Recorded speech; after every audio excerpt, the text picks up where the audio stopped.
Tahimik ang presinto nang kausapin ni Mando si Ponggay sa loob ng selda. Mabigat ang hangin sa paligid at mababakas sa mukha ni Ponggay ang matinding pag-aalala para kay Tanggol. Hindi siya mapakali.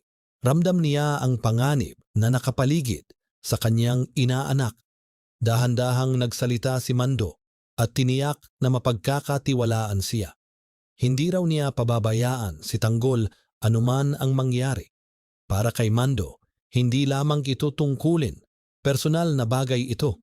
Nang marinig iyon, napayuko si Ponggay at taimtim na nanalangin. Umaasang sa gitna ng kaguluhan ay mananatiling ligtas si Tanggol. Samantala, sa kabilang panig ng bayan, kumikilos si Roberto upang supilin ang lumalakas na protesta. Inutusan niya ang mga kapulisan na buwagin ang mga nagtitipong mamamayan na naniniwalang si Tanggol ang tunay na nanalo. Walang pag-aatubiling sumugod ang mga pulis. Nagkagulo ang lansangan. Isa-isang dinakip sina Tindeng at ang iba pang nagpoprotesta.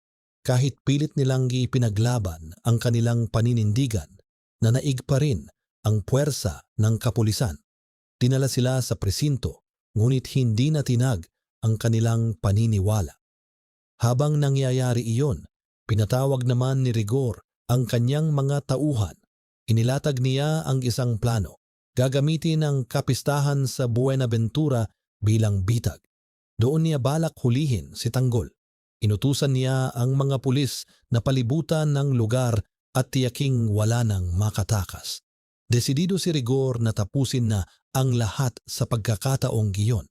Hindi nagtagal, habang magkakasama sina Tanggol, Ramon at ang grupo, biglang tumunog ang cellphone ni Enteng.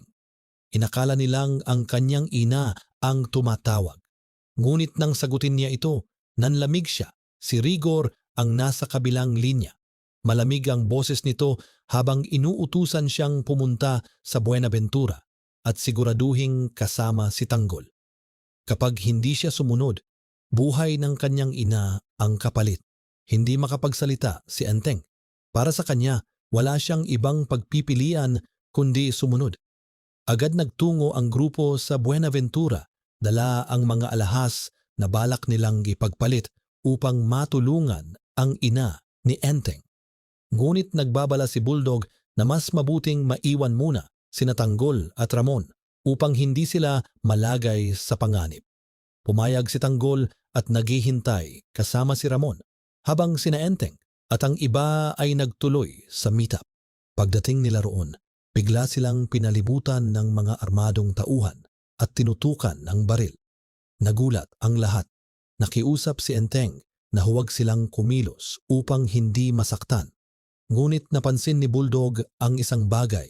Si Enteng lamang ang hindi tinutukan. Unti-unting nabuo sa isip niya ang katotohanan. At sa sandaling iyon, lumabas si Rigor mula sa dilim. Malamig ang tingin at kontrolado ang sitwasyon. Sa malayo, walang kaalam-alam sina Tanggol at Ramon na nagsimula na ang isang mapanirang pagtataksil. Sa gitna ng lahat, lalong lumalalim ang laban. Hindi lamang ito tungkol sa kapangyarihan, kundi sa tiwala at katapatan. Habang nakakulong si Ponggay at patuloy na umaasa sa kaligtasan ni Tanggol, ginagamit naman ng mga makapangyarihan ang kanilang impluensya upang patahimikin ang sinumang kumukontra sa kanila. Malinaw na handa si Rigor na gawin ang lahat kahit gamitin ang takot at buhay ng mga inosente bilang sandata. At sa pinakagitna ng unos na ito ay si Enteng, isang anak na napilitang pumili sa pagitan ng kanyang ina at ng kanyang mga kaibigan. Isang desisyong maaaring tuluyang sumira sa kanilang samahan. Habang naghihintay sina Tanggol at Ramon, hindi nila alam na unti-unti nang nabubuo ang isang sugat na maaaring hindi na maghilom. Ang laban ngayon ay hindi na lamang tungkol sa kung sino ang mananalo.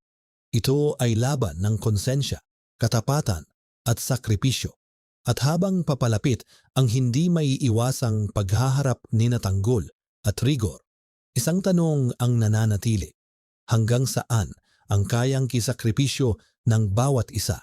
At sino ang tunay na mananatiling matatag hanggang sa huli?